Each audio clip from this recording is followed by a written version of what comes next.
अस्सलाम वालेकुम, this is हुमैना Basit from ocean of knowledge.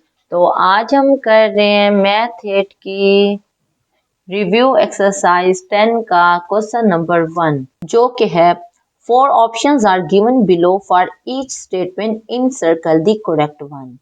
Her statement के नीचे 4 ऑप्शन दिए हुए हैं, आपने देखना है कि कौन सा ऑप्शन ठीक है, उसको सर्कल लगाना है। तो फर्स्ट पार्ट है a branch of mathematics in which theorems are proved through logical reasoning is called। Mathematics की बहुत सी ब्रांचेज हैं, उन ब्रांचेज में ऐसी ब्रांच जिसमें थ्योरम जो हैं वो प्रूव होते हैं थ्रू लॉजिकल रीजनिंग। कोई लॉजिकल रीजन दे के, दलील दे के जब हम थ्योरम्स को प्रूव करते हैं मैथमेटिक्स की, उस ब्रांच को क्या कहते हैं। तो बहुत सारे ऑप्शन गिवन है, तो ये है डिमॉन्स्ट्रेटिव ज्योमेट्री। ये बात याद रखने वाली है कि मैथमेटिक्स की वो ब्रांच जिसमें थ्योरम्स को प्रूव किया जाता है लॉजिकल रीजन देके, कोई दलील पेश करके थ्योरम्स को प्रूव किया जाता है, उनको डिमॉन्स्ट्रेटिव ज्योमेट्री कहते हैं। इस चैप्टर का नाम ही डिमॉन्स्ट्रेटिव ज्योमेट्री है। सेकेंड पार्ट है the statement which are accepted true without proofs are called. ऐसी स्टेटमेंट जो कि सच साबित होती हैं, यानी हमें पता होता है कि ये स्टेटमेंट है, मनी मनाई होती हैं, उनको प्रूव करने की जरूरत नहीं होती। Without proofs they which are accepted true, यानी उनको सच ही माना जाता है, उनको साबित करने की जरूरत नहीं होती। ऐसे स्टेटमेंट को क्या कहा जा सकता है। नीचे बेसिक अजम्पशंस है, थ्योरम्स हैं, कोलरीज है, प्रॉब्लम्स हैं। तो बेसिक अजम्पशन, जो बेसिक अजम्पशंस होती हैं, इनको हमें साबित करने की जरूरत नहीं होती, ये हम एक्सेप्ट करते हैं ट्रू, ये हमें पता होता है कि ये ठीक है। थर्ड पार्ट है the elementary statement which have to assume while making the demonstration is called.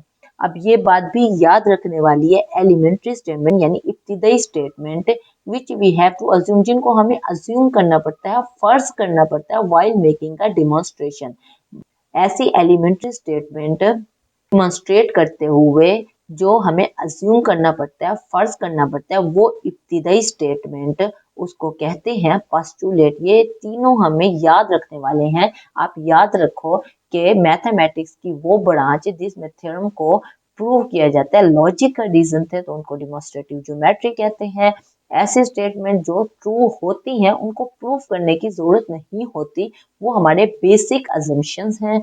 और ऐसी इब्तिदाई स्टेटमेंट जिन्हें हमें अज्यूम करना पड़ता है, फर्ज करना पड़ता है डिमॉन्स्ट्रेट करते हुए, यानी कुछ बनाते हुए, तो उसे क्या कहते हैं, उसको पोस्टुलेट कहते हैं। तो फोर पार्ट है self evident truth which need no proof और demonstration and can be taken for granted is called.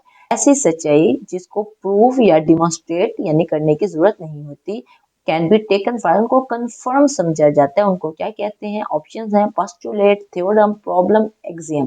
तो ये बात भी याद रखने वाली है, जो एक्सियम होते हैं उन्हें हमें डिमॉन्स्ट्रेट या प्रूव करने की जरूरत नहीं होती, को लिया जाता है फॉर ग्रांटेड, उनको कंफर्म समझा जाता है, उन्हें कहा जाता है एक्सियम। ओके, तो नेक्स्ट है अ starting point of reasoning is called. इसके भी 4 ऑप्शंस हैं, देखें। अ स्टार्टिंग पॉइंट ऑफ रीजनिंग यानी रीजन देने का जो स्टार्टिंग पॉइंट है। वैसे आप आम सिंपल लाइफ में देखो कि हम किसी को रीजन क्यों देते हैं, हम किसी को रीजन क्यों बताते हैं, वजह क्यों बताते हैं। तो रीजन का जो स्टार्टिंग पॉइंट होता है वो प्रॉब्लम होता है। जब कोई प्रॉब्लम आती है तो वो हमारे पास रीजन देने का स्टार्टिंग पॉइंट होता है, यानी जब भी प्रॉब्लम आती है तो वो प्रॉब्लम हमारा स्टार्टिंग पॉइंट होता है रीजन देने के लिए। तो हम प्रॉब्लम को सर्कल लगा देंगे। उसके बाद 6 पार्ट है a claim which could be seen to be true without any need for proof.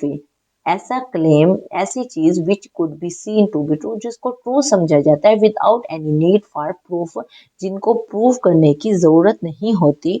तो वो हमारा फिर से वही क्वेश्चन है जो हमने सेकंड में किया है। तो ये क्या है, बेसिक अजम्पशंस। तो सेकंड पार्ट और 6 पार्ट सेम है, दोनों बातें सेम है, सिर्फ अंदाज मुख्तलिफ है, लेकिन दोनों एक ही बात है। उसके बाद 7th पार्ट है a position which is considered to be true with respect to a certain line of inquiry without proof is। जो सपोजिशन है यानी जिस हम सपोज करते हैं, फर्ज करते हैं, जो ट्रू समझी जाती है फर्ज करने के बाद उसको क्या कहा जाता है, उसको कहा जाता है पोस्टुलेट। ये और सेवंथ और थर्ड पार्ट सेम है, सिर्फ अंदाज मुख्तलिफ है। जब सपोज या अज्यूम की बात होगी तो वो हमारा पोस्टुलेट होगा। तो थर्ड और सेवंथ पार्ट सेम है। तो एट पार्ट है the statement of geometrical truth which we are going to prove, जिसको हम प्रूव करने जा रहे हैं।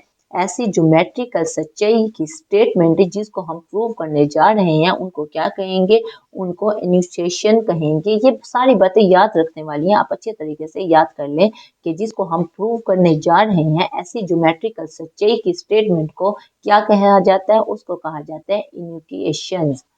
उसके बाद नाइन्थ पार्ट है statement that can be demonstrated to be true by accepted mathematical operation and argument is called.